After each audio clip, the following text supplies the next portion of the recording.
Les 12 principes de l'animation. Numéro 1, le squash and stretch, ou compression et étirement. Ce principe vise à reproduire ou amplifier les déformations d'un objet ou d'un corps, afin de rendre une animation plus réaliste.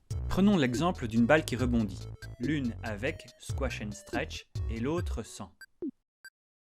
Celle avec le squash and stretch a l'air plus molle, comme une balle en caoutchouc, tandis que celle sans squash and stretch a l'air plus rigide, comme une balle de bowling ou une balle de ping-pong.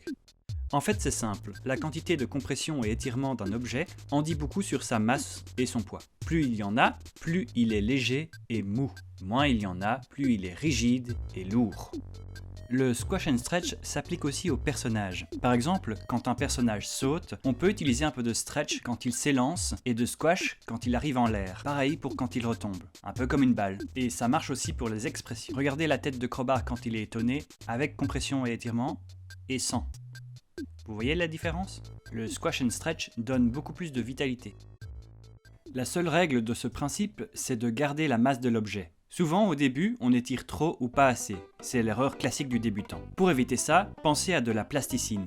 Avec la plasticine, on peut mieux voir comment la matière se répartit, quand elle s'écrase et quand elle s'étire.